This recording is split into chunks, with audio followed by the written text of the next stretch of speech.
Hello, today's July 28th, 2024. Today I'm going to be going over how Kamala Harris can still win this election and save the Democratic Party as of this moment.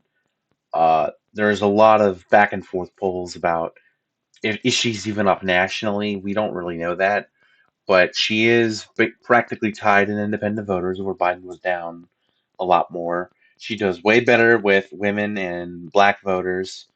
uh, I think Asian voters too. I saw only one poll about that. It's very rare that Asian voters are polled because of how little of a percentage of the population they are and how much it usually affects the election. Uh, but yeah, I mean, there's a lot of things Harris could do to still come out on top, even if she is down nationally. Like, if she is down nationally, it's not more than like 3 points. Uh, Personally, I think she is going to have a very close election. If she wins, it's not going to be by that much, and if she loses, it probably wouldn't be by that much either. She is up in places where Biden was not. She's up in Minnesota where Biden was tied, if not losing in Minnesota. She is eh, like down a point or two in Pennsylvania where Trump was up like four. So she swings Pennsylvania more to the left than it was. Obviously, like I said, Minnesota. She's doing about the same as Biden was in Arizona, and that makes more sense because of, you know, Arizona's situation hasn't really changed at all. There's not really any voters in Arizona, I'd imagine, are more likely to vote for Harris than there are for Biden. Uh, same with Wisconsin. She didn't seem to be doing much better in Wisconsin. Uh, she is lucky that there's a lot of other candidates right now in Wisconsin that can bring out the Democratic vote. But I'm just going to get over into the states that are definite locks, like that are not even in play for Harris, and the scenarios in which Harris could win. So I'm just going to start getting into it. There's no way. Actually, you know what? Let me even put the candidates in because I do think there's two vice presidents that she's going to pick from. There is around five, but I'm going to put in the candidates now. So JD Vance, Lindsey Graham. I don't know why he would know this, but he did just say today that Trump is not uh, thinking, oh, uh-oh, I got rid of a candidate. I got rid of the Republicans. Hold on. Uh, Lindsey Graham did say today that there was no plan for Trump to ditch Vance, which again, I don't really know why that was on the table. I think he's the kind of guy to double down on the decision he makes. But like I said in my last video, like I think that was the worst decision for a vice president you could possibly pick. I mean, every day he just says something more stupid. Uh, let's just say Harris. So here's where it gets interesting. We don't know what vice president she's going to pick. As of right now, I'm going to say Shapiro.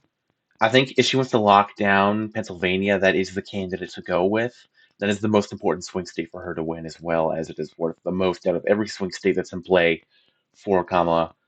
I just think it's really, yeah, so that, yes, obviously that's saying that Florida's not in play. Some people think Florida's in play. It's not, especially if she picks a white Jewish governor from the opposite side of the country, as in it's north versus south, but still. Uh, but yeah, I think Shapiro's a great candidate especially to help win Pennsylvania here, because obviously Biden had that advantage in Pennsylvania, and he barely won in Pennsylvania. 1.2%, was either 1.2 or 1.4%. I'm pretty good with that. So yeah, she could pick Josh Shapiro. She could pick Mark Kelly. If she picks Mark Kelly, I think she's pretty confident about winning in Pennsylvania. Obviously, whoever she picks is going to have to give her an advantage. That's kind of my thing, like that I know about this. She's not going to pick a woman. She's not going to pick Buttigieg. She's not going to pick a gay guy. She's going to pick whatever can appeal most to white people, basically, because that's the vote she doesn't have locked down. So, yeah, she could pick Mark Kelly. She could pick Josh Shapiro. She apparently is talking to Tim Walz. I think that's a horrible, horrible pick. Uh, he's like a decade older than her. He's like in his late 60s. He's just a very boring candidate altogether, and I don't like him. personally for that ticket. I mean, he's a good guy. I know he's a good guy. It's just no one's going to be excited about Tim Walz. No one's going to be excited about a Harris Walz ticket. That's so weird. But the other candidates that she was thinking about, Andy Bashir from Kentucky, which is interesting to say the least, because he is able to win Kentucky. He's won it 2 or 3 times in a row. I think his dad used to be the governor from here as well. Uh, it's very interesting in Kentucky because if she picks Bashir, obviously she's not going to win Kentucky. I know that, but if is he the kind of guy that'll appeal to red swing states? Could he help win like Texas? I don't think Texas is in play, but if Bashir has the effect as a vice president as he would as he was on the top of the ticket in his own state, then it could be an interesting showdown. Those are the four main guys that I know she was looking at. She's not looking in the Newsom as of what I've seen so far. She hasn't sent him any vetting work. She was looking at Gretchen Whitmer reportedly, but Gretchen Whitmer says that she had no involvement with that, doesn't want to do it, and that she never even got vetting papers. So I don't think she actually was. I think it was just it was probably like one small discussion that they had. Like Harris probably went to like her campaign office in Delaware and was like, "Okay, we're looking at these guys right now," and then she got people to vet for it. Uh, but Whitmer was probably like, "No," instantly. And I'm trying to think who else is on this possible list because I know Roy Cooper. Roy Cooper again is interesting, but they even polled Cooper directly for North Carolina. If he was at the top of the ticket, he still wouldn't win it. Uh, I just don't. I don't think Roy Cooper is going to help Harris because I don't think North Carolina is in play. If there is, if there is going to be any flip from 2020 towards Democrats, it would be North Carolina because obviously Biden won every swing state, pretty much uh, that everyone thought he could win besides North Carolina and Florida. So if there is going to be one state, it would be the closest one from 2020 that went to Republicans, and that would be North Carolina. And I definitely think she's the kind of candidate who can win North Carolina. Uh, but she just she shouldn't be spending her money there. She doesn't need it at all. She should be spending her money in Georgia, Wisconsin, Michigan, Pennsylvania. She wins those four states, she's going to win the election. I don't even think she needs Nevada at all. But that's also a state that's in play for her, and she doesn't have any vice presidents that she's been wanting to pick from there either. So were those the five main ones? I think so. It's shown that that the three that Roy Cooper's not in the main part though. And I also don't think Tim Walz, despite the fact that he's a great person, I don't think he's going to be up for discussion there either. So you have these three are the main people that are up for vice president, in my opinion. I've definitely seen, like, I actually even read an article that Mark Kelly and Josh Shapiro are the two main, but I've also seen uh, Andy Bashir come out. So I do think Andy Bashir is also a great candidate, but I also think he is doing more for Kentucky than he could as vice president for Kentucky. I think he, even if offered, he might even stay in Kentucky. I think that he's the kind of you know what? I don't know anything about Andy Bashir besides the fact that I do think he's a good person and he is a winner uh, against adversity. I do think that he can help Harris win some of these other states, like Wisconsin. I think she's a lot more likely to win Wisconsin with one of these three vice presidents than she is with like Gretchen Whitmer or Roy Cooper. I don't think Roy Cooper would win Wisconsin with Kamala Harris. Again, if you want to ask why, you can. I don't think it's necessary to explain that right now. As of right now, I think that since her three main vice president picks, two of them are in states that she's trailing in and would really benefit her to win, and the other one is a Republican who is a Democrat who wins in Republican states. I think all of those are designed to help her win the election. So again, I don't think Walz is going to be there. I don't think Cooper's going to be there, and I'm assuming that she's going to pick the most valuable one to her, which would be Josh Shapiro. And if she does pick Josh Shapiro, I know Pennsylvania loves him. I heard that he had like some allegations or whatever. To be honest, uh, I don't think it's going to get enough light on it if it is uh, real, and if it's not real, again, I've seen like one article about it, and that was one disgruntled Pennsylvania Republican who went off about it. I just think they didn't want Josh Shapiro as vice president, to be honest. I don't know enough about that. If someone wants to tell me about that, you're welcome to. Because I'm not going to just completely ignore it. I think that could be an issue. But I think, again, you pick any of these candidates, they're going to have issues with them. Any candidate ever has an issue with them that someone will bring up.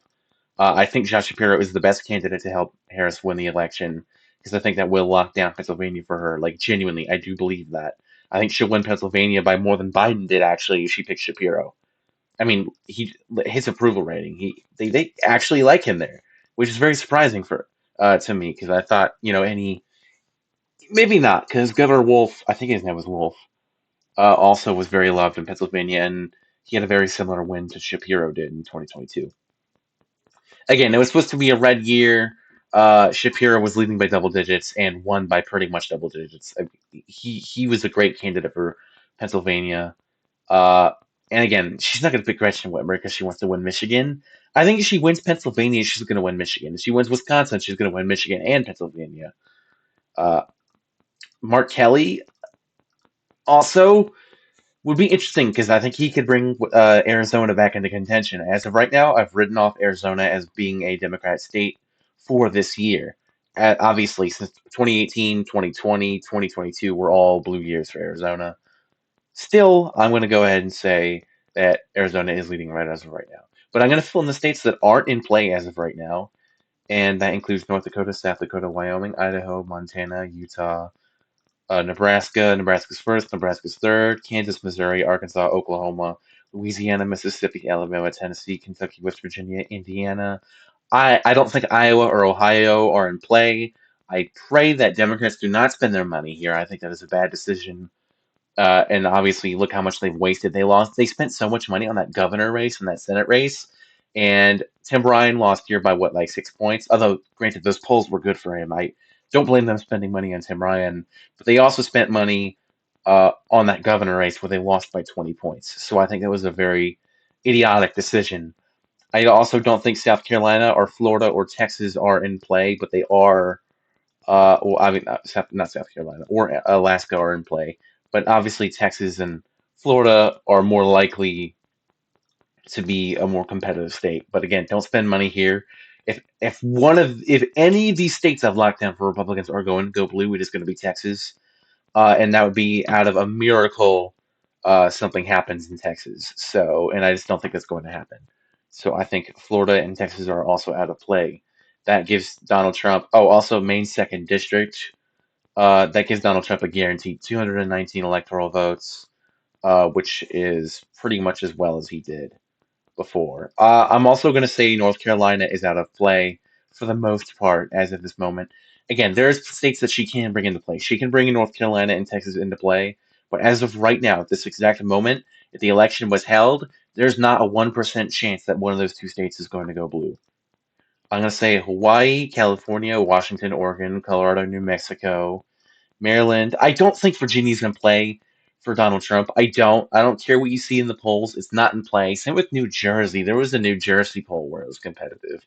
It's not. Please don't believe that. It really isn't. I don't think New Hampshire, Vermont, Rhode Island, Maine's at large, or Maine's first district, or New York are in play. Neither is Illinois. That gives Harrison Shapiro at least 215 votes. So that leaves them with 20 less guaranteed electoral votes than Donald Trump has been given. So this gets pretty interesting here because that means Democrats need to win most of these. Obviously, if Harris, even if, oh, wow, that would be a horrible, horrible scenario. This is a realistic map as well. This is 100% a realistic possibility that this happens. Look at this tie scenario. Harris is there's a very good chance she wins all four of those states. Thankfully, for Civil War reasons, I don't think that that's going to happen. But I do think that uh, there's a lot of more scenarios where Trump wins. If Trump just carries Pennsylvania, that means he could just carry Georgia. So Harris could win Minnesota, Wisconsin, Michigan, Nevada, and Arizona and still lose the election. Oh, also even Nebraska's second district, still lose it just because Trump won Pennsylvania and Georgia. That's all he needs to do is flip Pennsylvania and Georgia. That's it, and not lose any of the other states he carried in 2020, which he likely won't. It's almost impossible for Harris to win if Donald Trump carries uh, Pennsylvania, because that would mean that she needs to carry every other state, including Georgia. So again, back to what is happening with this. I think there is a clear lean right now. I did my election prediction a couple days ago. It blew up. I don't know how, but it did. So I am going to put in the states that I do think that I put in my prediction. I think Minnesota, Michigan, Pennsylvania are all going to be blue states, but I also think Donald Trump wins Wisconsin, Arizona, Nevada, and Georgia. And I think with some of these states, uh, that if one state goes, all the others fall. I think if Kamala Harris wins Wisconsin, she's going to win all four of these states. I think if she loses Michigan, she's going to lose all three of these states, which would lead to a very similar election map that Hillary had, which you don't want to repeat that again. Thankfully, for Democrats, Harris is actually campaigning in the Rust Belt, unlike Hillary did. So there's going to be stronger leans. I think some of these states, I think Minnesota is in play technically, but I'm going to leave it as like the dark shaded blue as of right now, because any scenario which Harris wins, she needs to win Minnesota. It is almost impossible for Harris to win without carrying Michigan or Pennsylvania. If she carries those two, then she could win either Wisconsin, Georgia, or Arizona. Uh, and again, she could win either of those. If she wins Arizona, she's probably going to win Wisconsin. If she wins Wisconsin, she's probably going to win the rest of these states. If she wins Nevada, she's probably going to carry Wisconsin as well, or the opposite way around. Uh, again, this is the base map that Democrats would want to see, or this. Democrats need to have this. There's so many scenarios in which Harris wins, but she needs to win Minnesota, because if she loses Minnesota, you know how impossible. You see this map I have filled in right now. Look how impossible that looks. Arizona going blue, but Minnesota's not. No, if Arizona goes blue, then so is Minnesota. So is Wisconsin. So is Georgia probably. And I don't know about Nevada. I think Arizona has a chance of going blue, where Nevada has a less likely chance of doing that. There's so many scenarios with only how many states are in play for me again? One, two, three, four, five, six, seven, and really it's only six. There's six states in play, but there's so many scenarios. Harris, again, she wins Wisconsin, she's going to win the election, in my opinion. Obviously, she could. Uh, this could happen. She could lose Nebraska's second district, but I think if she does win Wisconsin, she's also going to win that place as well. Especially since, actually, no, that's not true. I think Nebraska's second district is more Republican than it was. However, Nebraska is more Democrat than it was 10 years ago. It's a very weird situation in Nebraska, where independents have a shot at that Senate seat. I don't even know what's going on there. But yeah, you want my most likely Donald Trump win prediction? If Donald Trump wins the election, he is probably going to win in this fashion, where he flips Nevada, Arizona, Georgia, and Wisconsin. This is the map I have as of right now. If he wins by any more, he's probably flipping Michigan and Pennsylvania. And if he wins by any more, it's going to be Minnesota. Any other state goes towards Republicans, then it's a landslide. Democrats wouldn't have even won the House or the Senate at this point. They would have just, I mean, they're not going to win the Senate. I made a whole video about how impossible that is. But again, Trump he could lose, like, say he's winning with this right here. He could lose the popular vote by 3 points again and still win. Uh, but again, he loses Minnesota, that's okay. He loses Wisconsin, that's okay. He loses Nevada, that's okay. He loses Arizona, that's okay. He loses Michigan, That's okay. He loses Nebraska second on top of all these other states I just mentioned. That's okay. He just needs to win Pennsylvania and Georgia. That's all he needs to do is just campaign in those states. He just needs those 35 more electoral votes.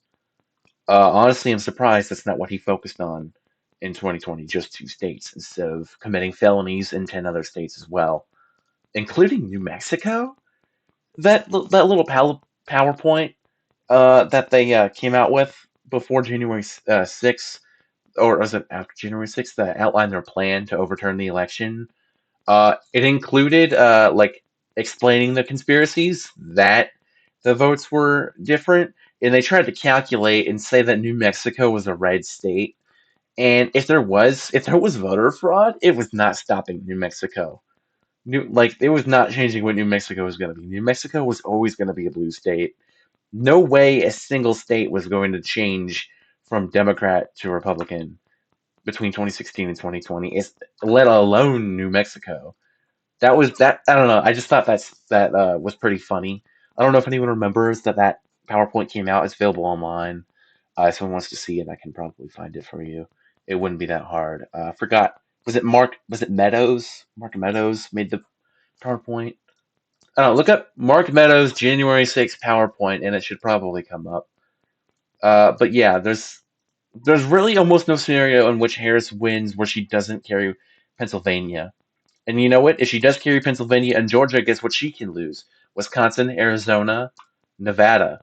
She doesn't need to carry those states where she's not leading right now. She could just keep Michigan, Pennsylvania, and Georgia, which is 100% possible. She's arguably up in Pennsylvania and Michigan right now. She would just need to flip Georgia, where she's only down 1.5% in my data averages. That's what I do. Her favorability has gone up 8% since she announced her reelection. She got 200 million uh, from grassroots donations. She got another 150 million from the top donors that pledged themselves to her the day after the election, and she got another 90 million from the Biden campaign. That's 440 million dollars she has to spend in focusing Democrats I don't know, last 2 decades of success in Wisconsin, helping Wisconsin keep a very good economy, which it generally has had a decent performance, and like it's one of those better economic states.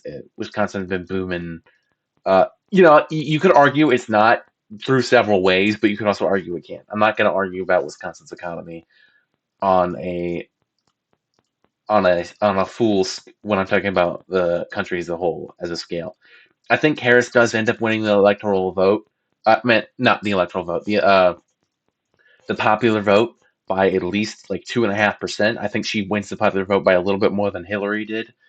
I don't know if she's going to do better than Biden did, though. She needs to win the popular vote by at least 3% if she's going to win this election, because, again, Electoral College is not literally rigged, but, like, not rigged for Republicans, but it's in favor of Republicans. It's not rigged, but it is at a point where it just favors Republicans, even if you win the popular vote. Uh, Trump even said himself, like he literally said I guess 2 nights ago, Christians won't need to vote anymore. Like he said that he even said publicly he's going to rig all of the elections in the future. That this will be the last time they will ever have to vote. I cannot believe that has not been talked about more. He just straight up said it. But yeah, this is my scenarios talk as of July. These are the states that are in play: Minnesota, Wisconsin, Michigan, Pennsylvania, Georgia, Arizona, and Nevada. I hope I didn't yap too much. Oh, also Nebraska's second district is definitely in play. I wouldn't say Maine's second district is in play. You could argue that. You could also argue that Virginia's in play. But if you argue any of these other states are in play, you're very optimistic. And if you argue any of the like North Carolina and Texas could be in play by the end of the cycle. But if you argue that any of the other states on this are in play, you're delusional. I genuinely believe that every one of these other states could go blue or red by 10 points each. Pretty much no other way going against that. Maybe New Mexico goes by less than goes by single digits or less, but it is going to go Democrat. If I was going to pick another state that was going to flip or be in play, off of this, I guess it'd have to be New Hampshire. But as long as Chris Sununu doesn't support Trump, I also don't see that being possible. I think he is a very good influence in New Hampshire, especially considering he wins by like 20, 30 points every single time. Maine at large could be in play, maybe. Again, Harris is up here 6 or 7 points. No, she's up here 9 points, I think. Uh, yeah, polls that finally came out with her. She actually only has polls in a couple states right now, and that is she's down 1.5% in Georgia. I'm talking about the actual individual polls that came out from July 22nd and after. There's barely any Michigan data. There's barely any Pennsylvania data. The only actual consistent data there is, by consistent I mean like been more than one poll. So there's been more than one poll in Georgia. She's down 1.5%. She's up by 6 points in New Hampshire. She's up by 8 points in Maine. Those are pretty close to Biden's margins, and that is kind of it as of right now for July 22nd and after. I think once we get to September, we're going to see the end game of polls. But yeah, this was my path to election for both of these candidates. So, thank you for watching. I'm going to go take a sip of water. Goodbye.